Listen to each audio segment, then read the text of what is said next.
What's up YouTube, NCG here, bringing you a Burning Abyss budget deck profile. Now it is Boxing Day, so I hope you have all had a very Merry Christmas, got loads of Yu-Gi-Oh presents and blessed them pulls and got really decent cards for your collection. But without further ado, I'm going to take you through a budget Burning Abyss deck. So as you all know, Burning Abyss will be getting a Link monster, we just don't know when or where in the TCG.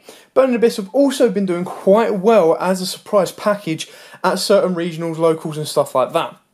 It's definitely a deck worth picking up, and I advise you to pick them up now while you can, because the second that Link monster drop, the price of these, depending on the rarity of that card, will start to rise. This is as budget as it can get. You can put more money into it as if you have like evenly matched and Ash Blossoms and stuff like that. But this is as budget as I can make it, and it's still as very competitive as possibly can be on this budget. So, without further ado, let's crack straight in and show you what we've got. So, we start off with Triple Scarm. This is your end phase searcher. Very, very powerful card. It's still at 3. The rest of its more powerful counterparts in Seer and Graph have been hit to 1. Triple Farfar. Now, I really, really like this card. It is also incredibly powerful. The banish effect is very, very helpful. You can disrupt your opponent's play if you play it right. And on top of that, you can also deal with your opponent's XYZs and get rid of their materials. Triple Fiendish Rhino. Now this is a must in this game for this deck at this moment in time because of the ability to protect your Fiend monsters, meaning that they don't self-destruct when there's another monster on the board, allowing you to push forward into Link monsters and of course recycle back your monsters without having to do any damage or negate or being in a negative effect for yourself. Double Libic kind of does the same duties as Fiendish Rhino, but obviously only when it's sent to the graveyard, and when doing so it brings a Fiend monster from your hand, level 3 dark, and negates its effects, so it can't be destroyed by its own card effect. 2 Alec, this basically allows you to negate your opponent's effects, which is very, very important and powerful. 2 Barbar, this can actually push you for game. It's that 100 life points more than Cowboy, and obviously going off in the graveyard, banish 3 that you no longer need, and hopefully game your opponent that way. The 1 Rubik is purely your tuner. Your 1 Seer revives from the graveyard, and your 1 Graph who special summons from the deck. We also play the 1 Calcab. This obviously bounces back a set spell or trap card, so it can be very nice to get rid of those strikes and warnings and stuff like that your opponent might not want to be using on himself. And then we've got the 1 Tour Guide. And for our hand traps, we play Triple Ghost Ogre and the single Max C. Obviously, these are the cheaper versions of the hand traps. You can play Effect Vaders if you want to put on even more of a budget, but Ghost Ogre does offer you that other option of being a level 3, so if you do have to, you can XYZ with it, or of course, if you wanted to, you could put a Synchro into your extra deck, and you have the ability to make Trishula or, of course, level 6 Synchros. Next up, Triple Twin Twisters, which is slightly busted in the deck because what you do have to remember, now this is a very thin line in Yu-Gi-Oh! At this moment in time. So, when you discard a card, cards like Shadows and Dark Lord cards that say, Dark World cards that say discarded by a card effect do not get their effects engraved. They will not get their effects if you send with Twin Twisters. However, with Burning Abyss, when they're sent, because their requirements is just sent to grave, they will get their effects if they're ditched off of Twin Twister. So you get a plus off of Twin Twister. Not only are you dealing with your opponent's back row, but of course on top of that, you'll then get an effect of a Burning Abyss monster to help extend your plays or stall your opponent out that little bit longer.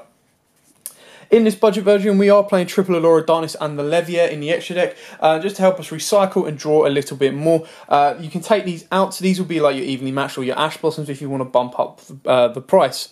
Double Pot Desires, all very, very easy to get hold of now for everyone because of the tins. The 1 Soul Charge can be game winning. The 1 Upstart Goblin, just for that extra bit of draw power to turn your deck into a 39 card deck. The 1 Dark Hole over Regeki because it's cheaper. And the 1 Foolish Burial, again, because it can help extend your plays.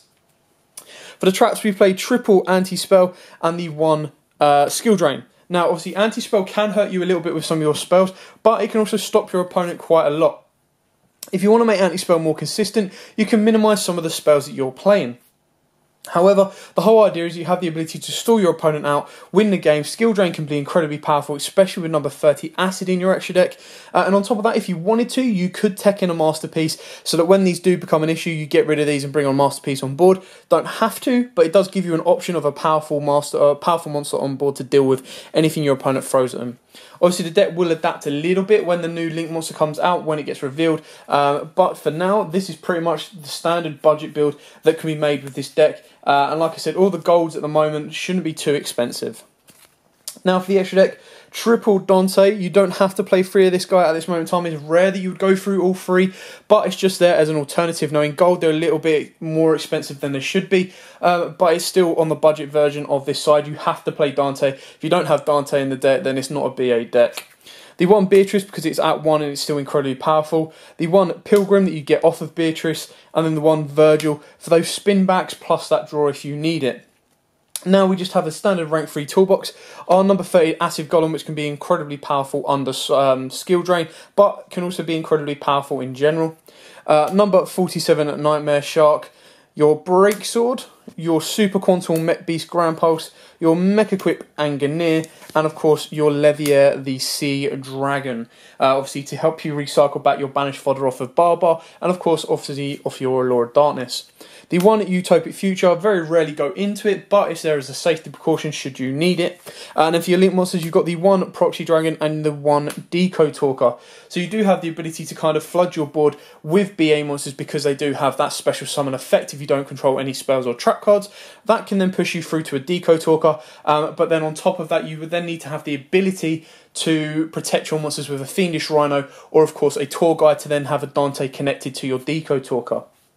Again, when you link, your BAs will get their effects off, which is very, very cool and very, very powerful.